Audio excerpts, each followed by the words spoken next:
This week's episode of the Totally Rad Show is brought to you by Squarespace, Gamefly, and Netflix.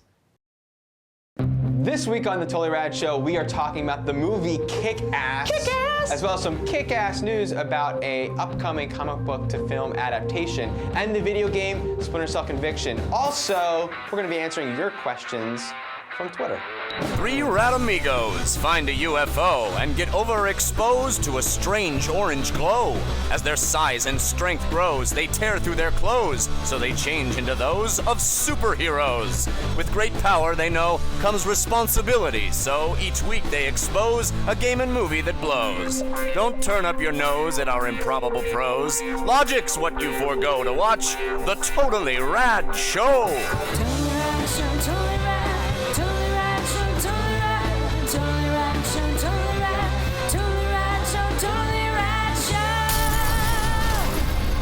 Hello, everybody, and welcome to the Totally Rad Show, episode number 161. I'm Alex Albrecht. I'm Jeff Canada. I'm Dan Trachtenberg. Totally Rad Show is your weekly dose of all things rad. I think there should be a rum. I think we might have missed that joke at 151, but there should be a rum. No, you said that's it at 161. Did I? Yep. I love rum.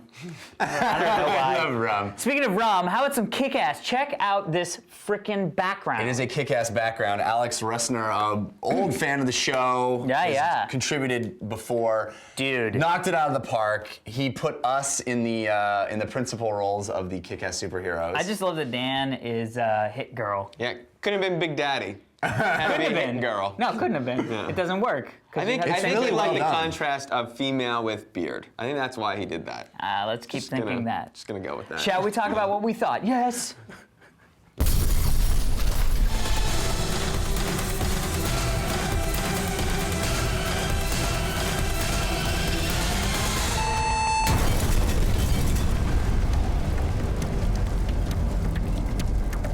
This week in movies, we're talking about Kick-Ass, based on the comic book We'll push by that Kick-Ass, sort of. So we even talked about this when it was news. Which is probably by a Mark couple of years Miller ago. and John Romita Jr. Right, so the comic book by Mark Millar and John Romita Jr. was written at the same time that the movie was written. In fact, the movie finished production before the last issue of the comic book ever hit the streets. Wow, that's odd. Or the newsstands is. Taking it to the streets. So Kick-Ass is about, by the way, Mark Millar's comic Wanted was made into a movie the other Right, yeah, the last other day. year. Yeah, the other year. And very similar in tone. Kick-Ass is about a teenager who realizes it's sort of odd that no one in the history of mankind has ever tried to be a crime fighter, a costumed crime fighter, and takes it upon himself to do just that. Hilarity ensues. Hilarity ensues. Jeff, didn't read the comic? Oh, I You read. have read the comic. What did you think of the movie? This movie is as if someone plucked from my 13-year-old mind my greatest fantasy and fulfilled that wish on the big screen. I absolutely love this movie. It's almost like a couple of different movies, and the first part of it is really that incredible wish fulfillment that Mark Millar clearly had as a child too, and I did, and I, fantasized about doing exactly this thing, and that is such a joy. And then you get to the middle section of the movie, which is sort of an awesome romantic comedy, and then you get to the end of the movie, which is this incredible action film. This movie feels like a reward for living a life as a geek. This is exactly what I've always dreamed as a kid, and it's fully realized. It is badass. It's heartfelt. The scene in the warehouse with the webcam streaming thing got me emotionally. It's an amazing father-daughter story. I mean, it's probably the best Nicolas Cage performance in years. I loved the experience of watching it. It felt triumphant and awesome. It's like yes, it sucked growing up as a kid being into this stuff, but this was the reward waiting for you on the other side. People made fun of you and kicked you while you were down, but this movie is like an affirmation that, yeah, all that stuff is badass, it's kick-ass. Interesting. I loved it. Wow. Okay. I mean, I kind of had that same sort of sentiment, maybe not as extremely felt on my side. I liked a lot of this movie. I loved some of this movie. I found a little bit lacking in sections. I thought it was a little draggy at times. The stuff with Hit Girl and Big Daddy, awesome. The stuff with Kick-Ass wasn't as awesome as I'd hoped. And maybe it's just because I was expecting it to be, he's not really the hero of the actual movie, and so I was sort of, that wasn't what I was expecting. I think this movie was really, really, really fun and funny. I thought it had some problems with, it's ultra violent, which is awesome. And most of the violence is either, yeah, this is epic, or like, oh my God, that's so funny how that guy died. But then there are a couple moments that are just utterly soul-wrenchingly disturbing, and I think they don't make sense in this movie. There are a couple, the scene that you were talking about in the warehouse, I don't think that makes, it didn't jive with the vibe of the entire film, and so it took me right out of the movie where I was like, ooh, and then even in those moments they would attempt humor, and for me it was like, not the time, dude, not the time. When the guy's tripping over and shooting his face off accidentally on the coffee table, that's the time for the humor. Now, not the time for a joke. Don't you know that that's the time? That is the time. If ever there was a time. The coffee table face shooting. So there's a lot of great, great, great stuff in this movie, and I think it's a highly, highly, highly recommend, but I don't think it's a perfect So Dan, other than the CTFS, coffee table face shooting? yes. What did you? It's good. Yeah. I loved this movie. I thought one of the rare occasions where it has its cake and eats it too, in that that was a good scene.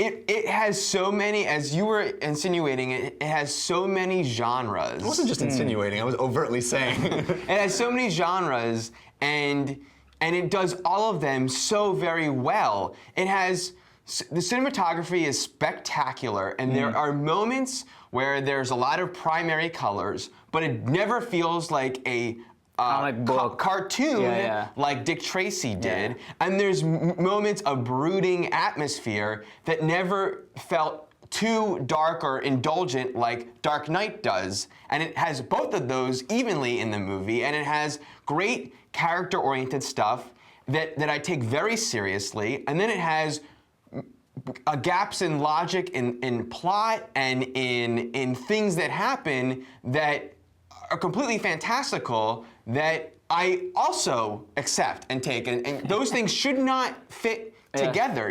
I mean, usually that's the downfall of when something's just too fantastical. But like in a movie that I'm also taking seriously, but they worked so well together. I was floored. The only flaw I have with the movie is the score. There's two pieces of score that are lifted from 28 Days Later and from Sunshine. And that's happened in other movies, and it always bothers me when they use a piece of score from another movie that I have associations with. I was wondering what that was. As it was happening, I was like, what is this from? And the whole time you're just going, what is this from again? Yeah. I know I've seen this in a badass movie. And then they use both this piece of score in tons of trailers, so it was very off-putting. Did you mention at the top that it's directed by Matthew Vaughn? No, so yes, good point. I haven't been mentioning, well, here's the thing. Directed by Matthew Vaughn, written by him and Jay Goldman, who both teamed up for Stardust. Right. And he was also supposed to be our X3 director. That's what I wanted to bring up. And walked from that project. Right. Yeah. And you see what capable hands this guy has with this material. He clearly has a love of superheroes, and it almost made me hurt thinking what his X-Men movie may have looked like. Yeah. You know? Yeah. Because Well, we could maybe get that. I mean, there's going to be 12 of them in the near future. I think this movie is so uncompromising. I mean, you didn't mention also. I mean, maybe we did back at the Comic-Con episode the road to the screen that this movie has been on, and it has been difficult for them to get it made. Very low budget movie too. Simply because they were unwilling to compromise the vision of what you're the thing you're talking about. It's ultra violent. It is a little girl. Yeah. Slicing arms off. Saying some nasty stuff. But it all. She was awesome, by the way. The Amazing. actress. She's incredible. She was awesome. Yeah, and She's like the Dakota Fanning. like the rougher. No, I was gonna. Yeah, okay. Yeah. I think she's like Haley Joel Osment, like that of a much of a revelation. Definitely, very But if 500 you're, Days of Summer, which we all loved as well. Yeah. Oh, that's where I was like, where do I recognize that chick from? if you're Anyway, my it's good. Chloe age, Moretz. if you're like around our age and you grew up before the days when nerd was the new cool, back when being into comic books really was a social stigma, like how when I grew up, this movie is like, F yeah, dude. I would even say How to Train Your Dragon was childhood wish fulfillment. Kick-Ass is teenage wish fulfillment. Absolutely, yeah. Totally. Moving on to some news, Mark Millar, also very famous for writing the Ultimates comic book. Yeah. Right? Which is true. Which is the comic book, the It beefed helped up sort of get me into Hollywood. comics. That was like one of the first ones we read, right? Ultimate? Yeah. And it's sort of the Hollywood blockbuster take on the Avengers. Yes. Well, we are getting a Hollywood blockbuster take on the Avengers, and we are in final negotiations for the director of said movie Are you you're part of that negotiation? to be well. Me and Warner Brothers are in final negotiations. They asked. I mean, they asked. I'm not You're gonna say just a no. very good negotiator. I get it. Who would I suggest for Just a very good and since I am negotiator. a part of this conversation, who do you think I suggested that they use as director? Right, you're a big fan of Firefly and Buffy. So we are in final negotiations with Mike Nichols. my choice with Joss Whedon. So Hang on a as second. Alex said, right. So here's the thing. So Joss Whedon, Buffy, Angel, Firefly, Dollhouse recently, and X-Men. What was it called? 2. No, the comic book that.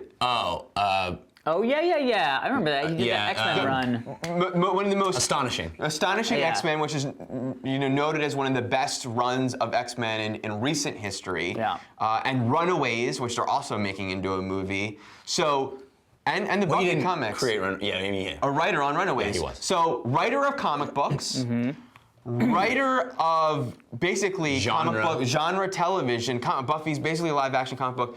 Ensemble casts. Yep. This is why I'm excited about Joss Whedon. Let me spearhead this. You are? Yeah. Shocking. Now they were also talking to Peter Salat, the guy who did Nick and Nora and Raising Victor Vargas, that I was almost a little bit more excited for. But Joss Whedon, the one thing that this guy, here's the things this guy does amazing. He can tell character moments with action sequences. Correct. Very well. I'm excited for the musical number. He has, as we said before, our favorite scenes of Firefly are those dinner table scenes, right? Yeah. Which is an ensemble cast of unique, very different characters that are all getting their due. And I think that's one of the biggest fears of a movie like The Avengers. I think immediately gets a reaction of, I don't know, because it's people that should have their own movie. Well, they all are. That have had their own, right? Yeah. All in one movie. And that seems conjures imagery of Batman and Robin and other movies that could have been that you just feel like, oh God, that's scary. So for a guy like this to tackle that, awesome. Yeah. And comic book dude. Like, loves comics, writes them really well. And knows how to shoot action. I mean, there's a lot of action in his TV shows, that... Yeah. I think my biggest fear is... Spiders. How is he? Well, But- besides spiders, which is... I don't know if I would say that I think he's such a... I don't think he's known as a great director. I think he's known as a great creative mind. And I'm interested to see... I mean, I don't know if he's writing the script or involved. I'm sure he'll be involved. The script is written, but he's doing a pass. Yeah. If he accepts, he'll do a pass. Right, yeah.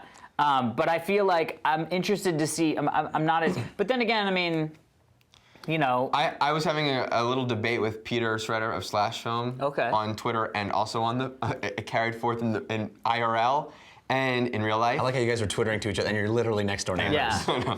And I had my cup phone. Yeah. I was like, it's just somebody, he tweet and then he goes, shut up! I and think then you tweet only back. have to look at the best episodes of television that he's directed Correct. to know that he is no hack. I mean, Well, I'm not worried. He I just literally does very risky things. Yeah.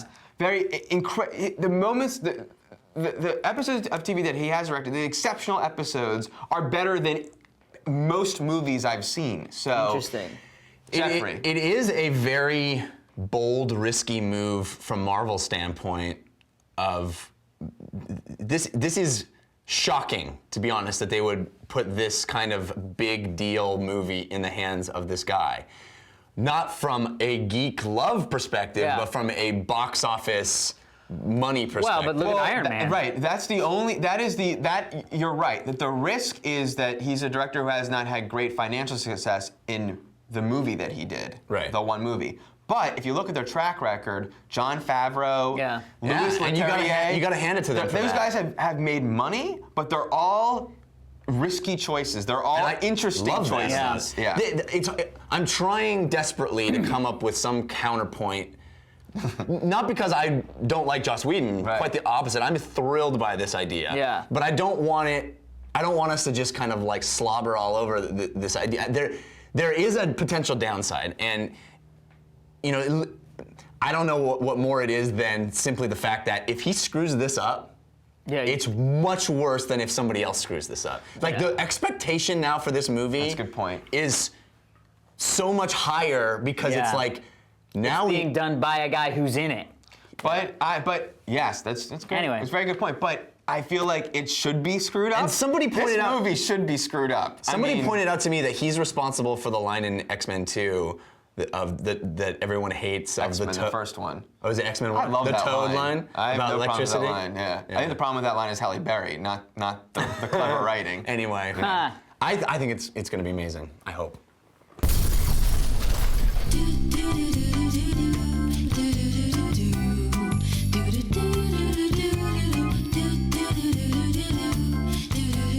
So we are here with an iPad answering your Twitter questions. Well, I was going to say, you know, we should mention TRS has now gone completely paperless since the iPhone or the iPad. Mike used to take Since notes. the fax machine. Mike used to take notes. He'd print out like the advertising copy and stuff that we'd have to talk about. Like there was a lot of paper waste. Thank you, tablet PC. What's up? Oh, that's not a PC. First question from Totally Cracked.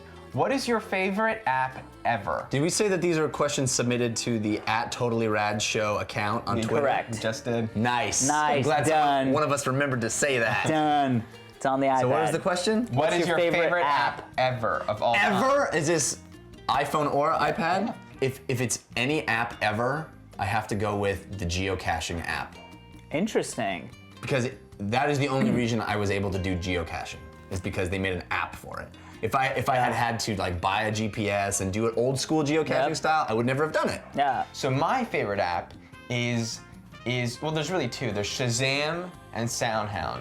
And when that app came out, It's like magic. You guys It is had like magic, you guys had yeah. an iPhone before me. When that app came out, I said I need to get an iPhone just for that, because that is a thing that you experienced in your whole life, where you go to a place and you hear a song, whether it be the radio in your car or in a store, in an Urban Outfitters, and there's some hip tune playing. Yeah. And what is that song? I want that song. This app makes your life better. So what's that quote about any sufficiently advanced technology is indistinguishable from magic? Yeah, exactly. I'm going to actually go out and say Tweety. And the reason why I'm going to say Tweety, Tweety is my favorite for the iPhone, and TweetDeck for the iPad, though I think there are going to be some better iPad Twitter apps coming out soon. But the whole reason is it's basically Twitter apps in general, because Twitter would not be where Twitter is today without mobile Twitter apps, in my opinion. I agree. It just wouldn't. It wouldn't. How would you interact with it? You go to the Twitter website on your iPhone? No, that's horrible.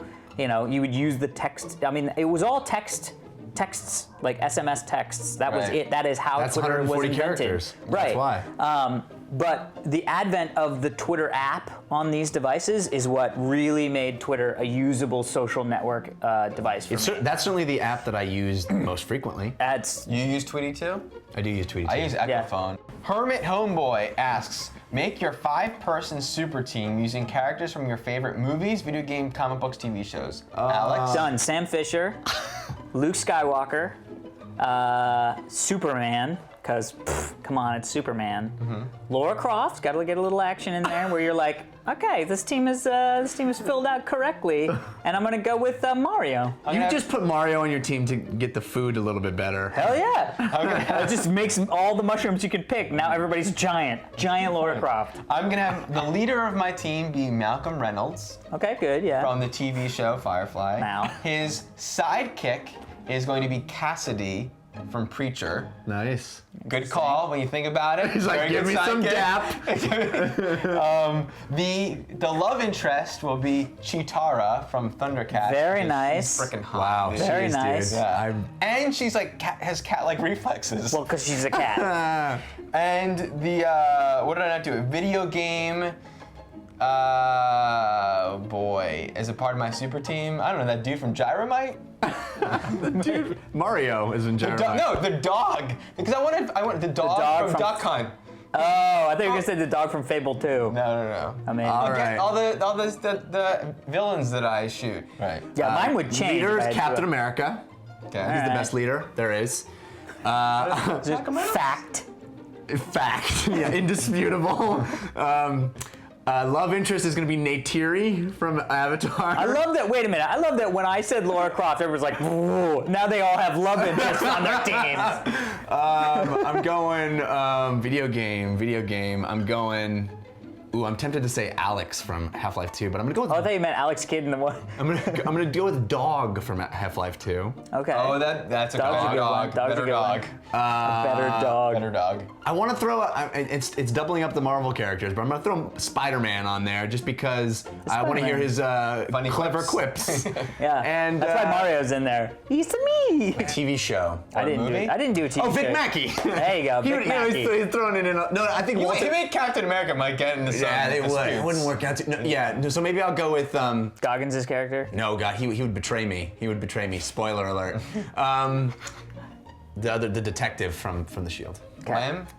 No. A lamb, yeah. Yeah. Okay, here we go. Forever, lamb. I am Solo 3 asks, what is one of your guilty pleasure movies? Something your people think is I don't know who our people are. Something your people think is lame, but you love to watch. Howard the Duck for me was Wow. what he suggested. Howard the Duck. What do you I'll think? throw out there Airborne from 1993 rollerblading film.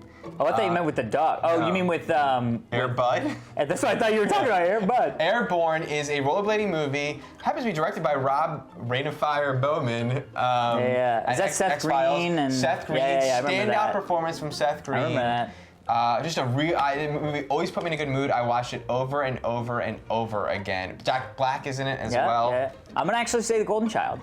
I just watched that again. All right. Dude, I just watched it again. Too topical. And it was very, very good. Yeah. And when I twittered, oh, I just saw The Golden Child, 90% of the tweets I got back were, oh, why did you? Were you accidentally watching it? Nobody was like, F those guys. that's what I'm saying. So that's Solo it. better not have been you. What's up?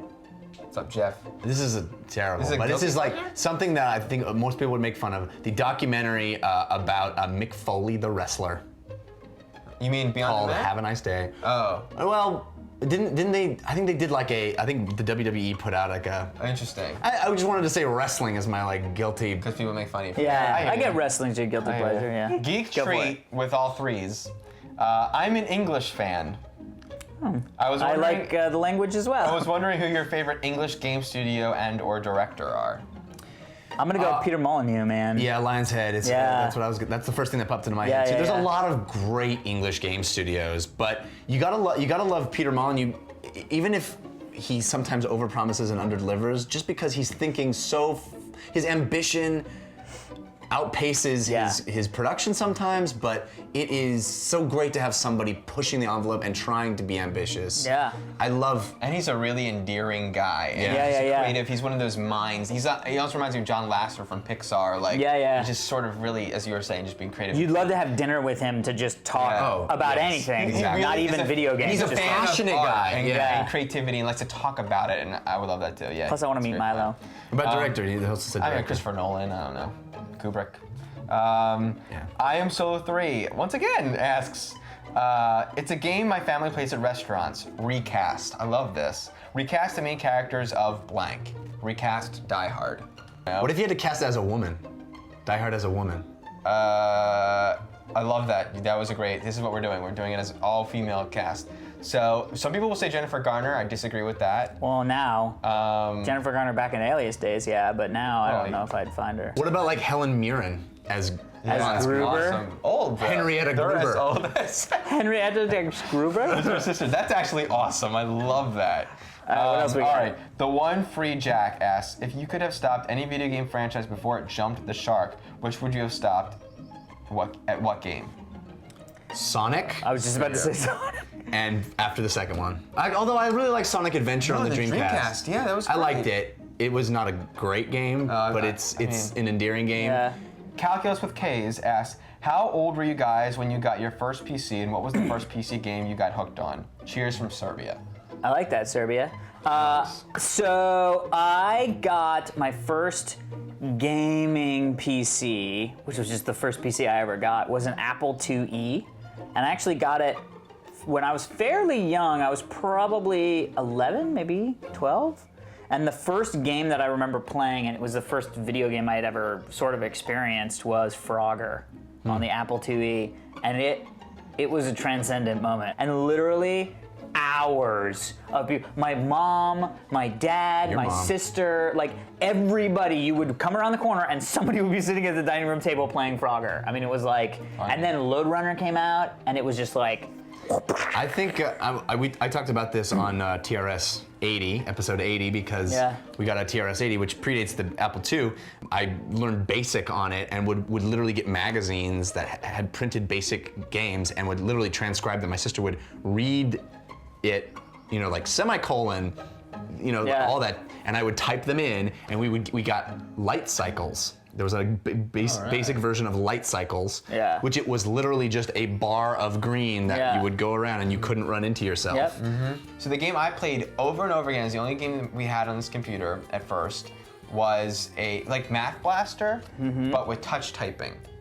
So it was like Space Invaders. Yeah, I but you remember had to- Math Blaster. You had to touch I type. completely remember it. Yeah. Oh, but that's cool. So it taught you how to type, Yeah. touch type, and Yeah. that's actually really cool. Speaking of recast, by the way, I was listening to the commentary on Beverly Hills Cop, and that was originally Eddie Murphy was recast in that movie 3 weeks before shooting. It was set as a Sylvester Stallone vehicle. Wow. Chew on that.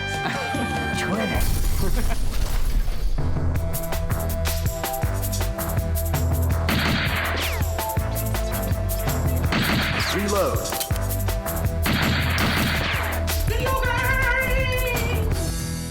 We got another huge game release this week. It is Splinter Cell Conviction from the folks at Ubisoft Montreal.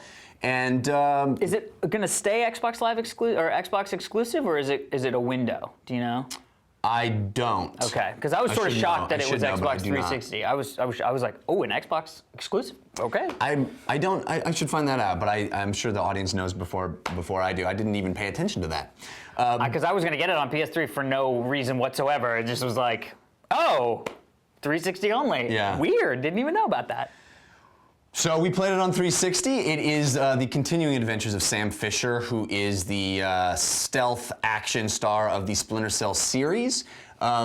This game is a little bit of a reinvention, I think, an attempt to take it a little more mainstream. The game definitely has much more of an action bent than the other previous iterations of the title, which were much more heavily stealth-based. This game is still a stealth game. It plays a lot like a Bourne movie or a 20 episode of 24, Yeah. you are finding the person who's responsible for the death of your daughter, Sam Fisher's daughter. And the game has, again, the stealth mechanic that we know and love, but there's also new additions. You have a ghosting system that shows the last place that you were spotted, so you can kind of avoid that place. So the AI goes to that place where they last saw you, Exactly. and you know where it is they're going, and you can use that tactic. Well said. You also have a new sort of instant kill thing that you can earn when you do hand-to-hand takedowns of enemies. You earn a meter that allows you to tag certain enemies, and then one button, you just take them out instantly, which is sort of an oh shit button, for lack of a better term. Alex, what did you think of Splinter Cell? I know you were a big fan of the old Splinter Cell games. Yeah, the only one I didn't play was the one where you were in jail, which I think was the last one. Splinter Cell. Splinter Cell. The Cell by Splinter. That was the only one I didn't play, and I loved all of the original ones. The co-op, not the co-op, the multiplayer, and I think it was Splinter Cell 2, was like game-changing. I mean, it's like stealth hide and seek. I mean, was awesome stuff. So I think this game was unbelievable, in my opinion, from the start menu. The menu, because I was like, oh, I got this new shotgun. Like, there's some sort of the silent shotgun that I got for buying it at GameStop or whatever the hell. I don't know why. I just got it. So I like went through the menu system to get the thing, and it's like that great Phillips short film where everything's sort of happening and it's all paused, and then it like moves through the scene to the other section for the different menus. I was like, well, I already like this game. And then it just was amazing and kick-ass from there on. You know, a lot of people, and I included, were really wary of this sort of mark and execute system because it seemed very easy. And when you saw it, it was like, oh yeah, all you do is just like tag the guys and then you hit a button and they killed them. That's what game is this? But it is perfectly executed, in my opinion, because of the fact that you have to do hand-to-hand kills in order to earn the right to then be able to do it. And so you're at least 2 kills out from being able to do it at any given time. Most of the time you'll clear a room with a few of the like quick execute things. Then you've got to find somebody off by themselves to be able to do the hand-to-hand kill. And I kept finding myself, because I had, you know, I had this scope the scope thing. It wasn't actually a sniper. I think it was like an MP5. So I would literally be able to just go, and that's how I would play the game. But I always wanted to have that in my bag of tricks to be able to mark and execute. So I would go like, oh, that guy's by himself, and I don't think anybody's looking, and I would totally sneak up and try to do a hand-to-hand kill, which in another game I may have avoided all of those things because I was doing so well at just shooting from afar. It incentivizes it for you. Totally incentive. And the experience, the feeling of badassery in actually doing those things, especially when you clear a room with it. Oh. You know what how I would use it? Oftentimes I would earn it and then save it in the bank a little bit. Yeah. And then mark guys before I entered the room. So it's like if the shit goes bad, you just hit Y and just you know. Yeah. And try to take them down conventionally and just use it as a last resort. There were the only issue that I really had with this game. I mean, I love this game. I thought this was great. If you're even remotely interested in the stealth shooters, this is the game to get. I mean, it's gorgeous. The level designs are awesome. The variation of what you do, like there's the interrogation in the like amusement park thing where you have to like really creep around and blah blah blah. Yeah. Dude. I didn't like that. I didn't like that until I figured out, and I was in the shadows, I would like learn their path and then get under the thing and they would come up and I would, boom. I had so much fun doing that. The first 3 times I didn't have fun doing it. And there is the thing of, wow, you die a lot because you'll enter into something and be like, what am I supposed to? Yeah. And then you're like, oh, so I wasn't supposed to walk in the door. Okay.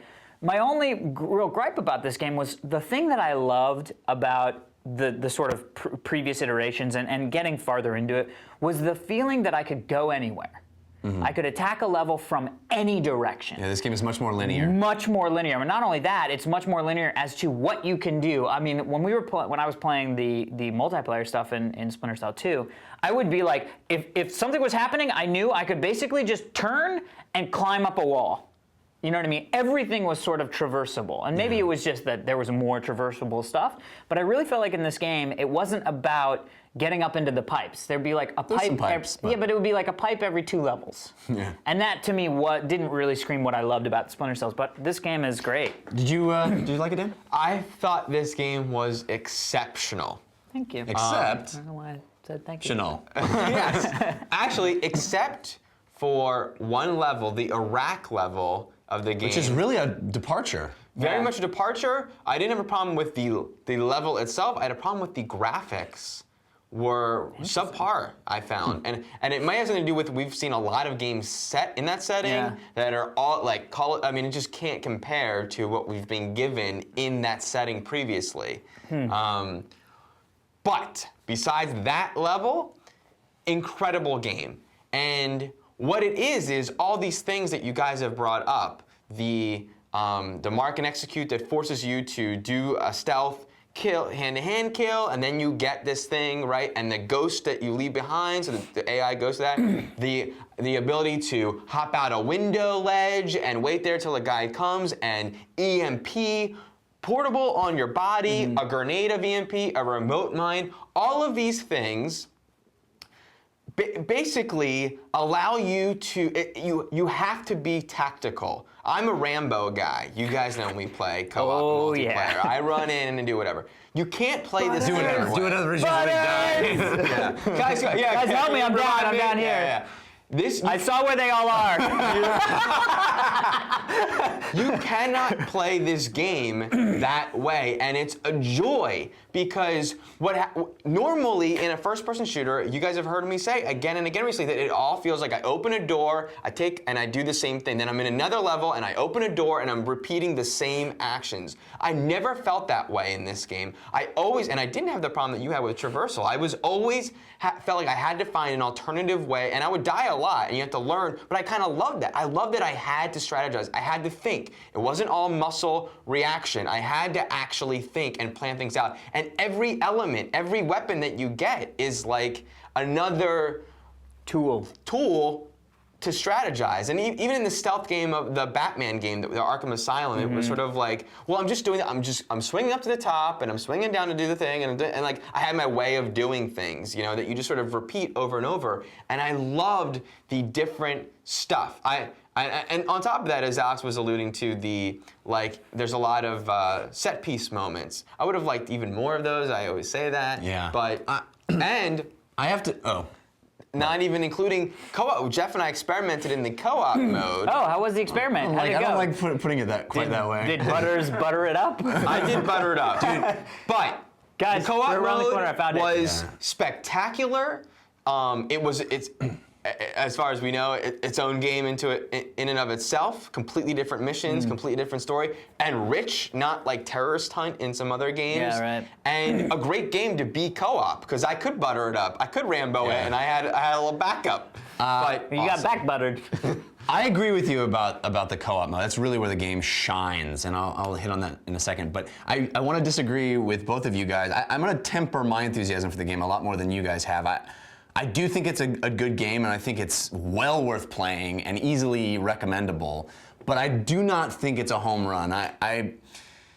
It's clear that they wanted to make a much more action-oriented game, and I think in contrast to how you feel, where you really couldn't play it like Rambo, I felt like more than any of the other Splinter Cells, you could play this game like Rambo, and I often found myself playing it much more like a third-person action game with a great cover system than like a stealth game, simply because stuff would go wrong and I would just be like, oh crap, my extremely overpowered pistol, I can just pop dudes in the head and, and that's fine. I'm not a huge fan of stealth games because they're often very frustrating to me because there are so many fail states. And this game has that same problem where there are many different kinds of fail states. The levels where if you just get discovered, it's over.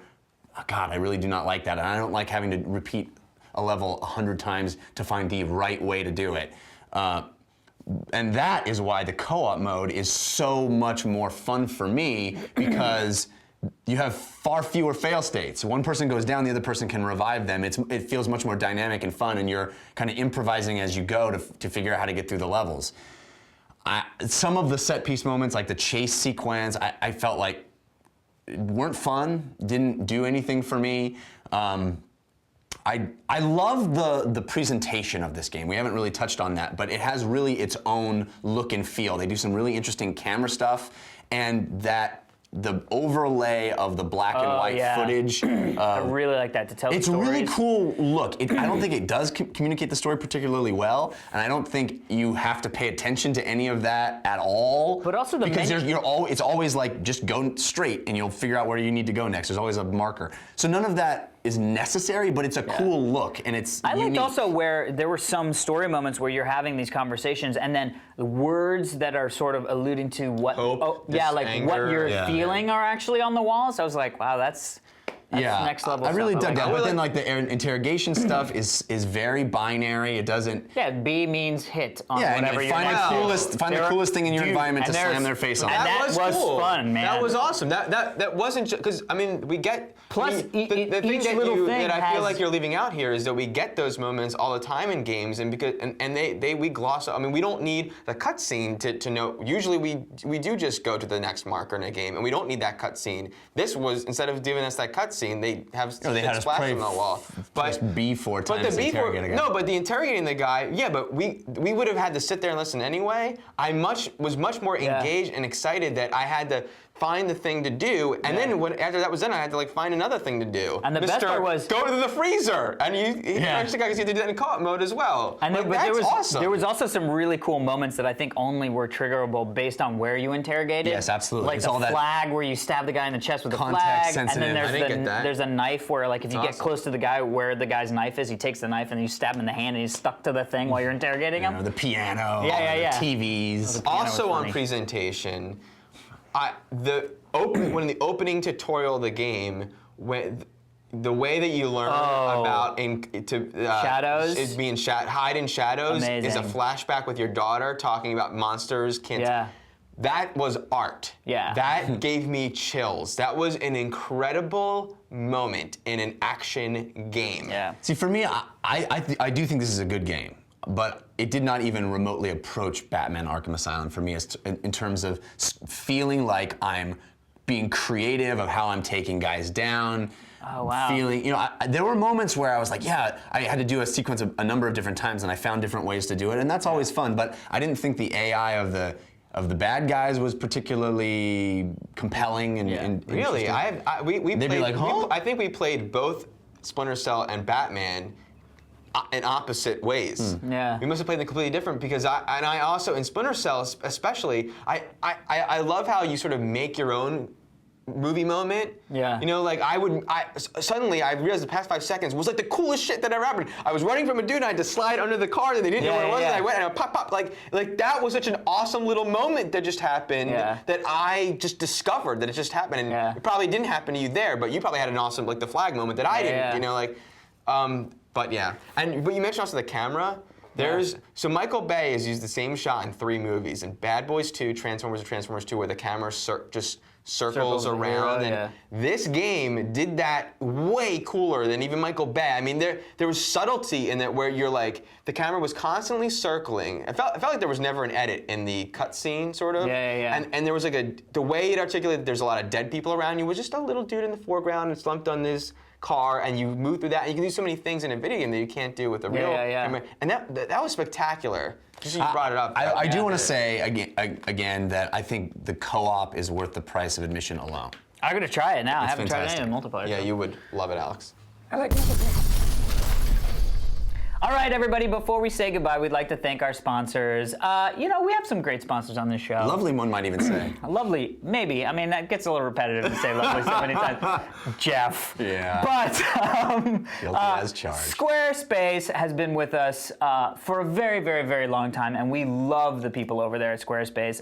Actually, we're going to New York. I think we're going to shoot an episode of Dignation from their new offices in New York. Very cool. They have great offices in New York. That would be great if I watched that show. You should watch it more often. Subscribe to iTunes. I don't know why I just said that. But Squarespace is the place to host your website. These guys knocked the website hosting stuff out of the water. Why was it in the water? It was stuck in the water for so many years. They were treading water. They were like, "What's up, 1990?"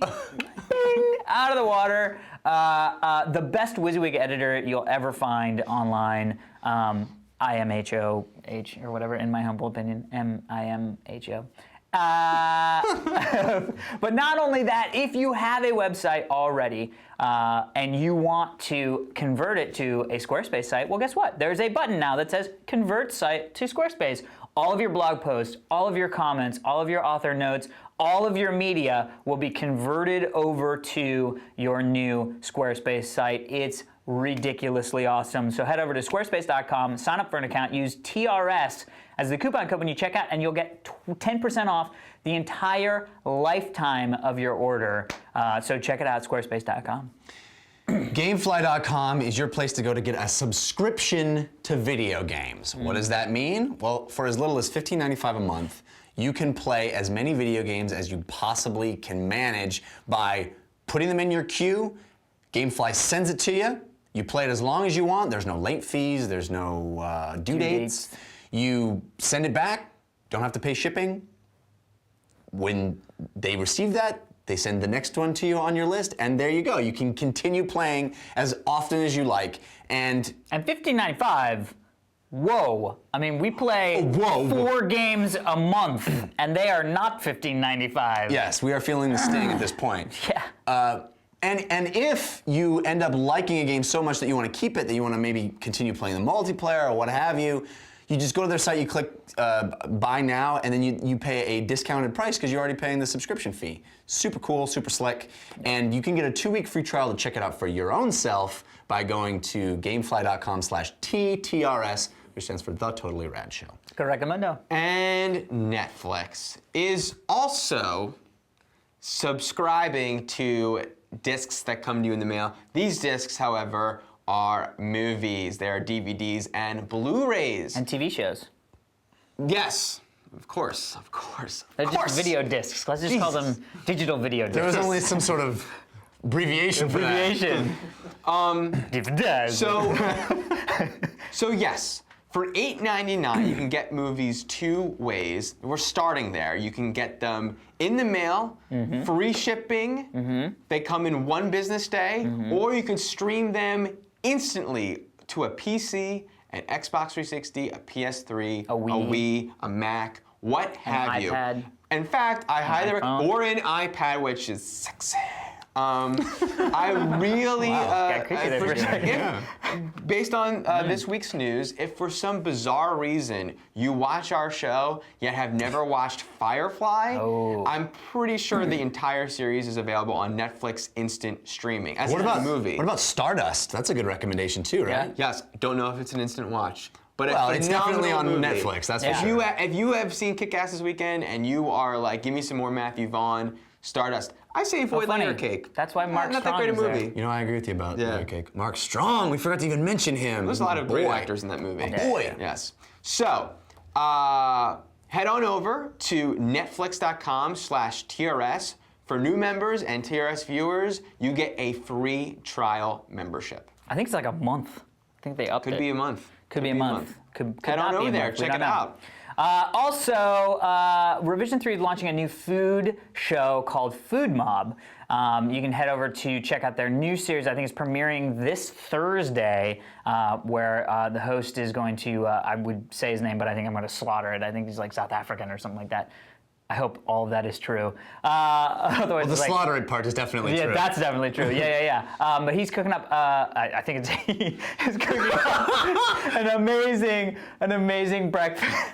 And then they're going to have new food every Thursday. revision3.com/food mom. So much better than those food shows where they have old food every Thursday. Oh, It's really disgusting. Or new show. new food. They're going to cover new topics. New topics. Got it. Anyway, all right.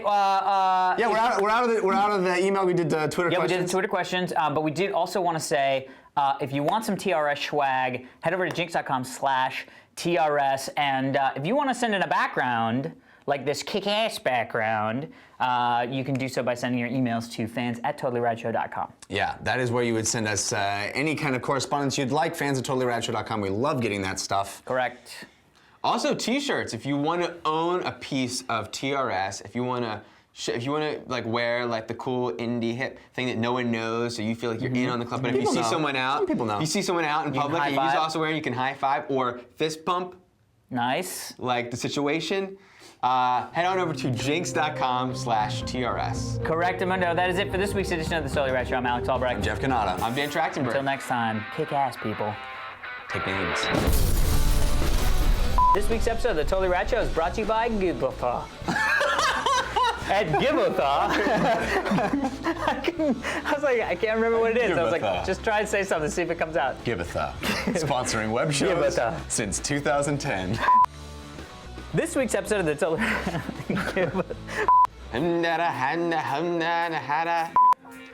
This week on the Totally Rad Show. Oh, hey. Oh, that was getting money too, I could tell. I can tell you ramped up. It's down to brass tacks, people. Jesus, it's recording. Horrible. Don't put any of that in the outtake. Of that, what's going to be in the outtakes is, Yeah, Jesus, like- it's recording. Yeah. Right. Jesus, don't put, none of that goes in there.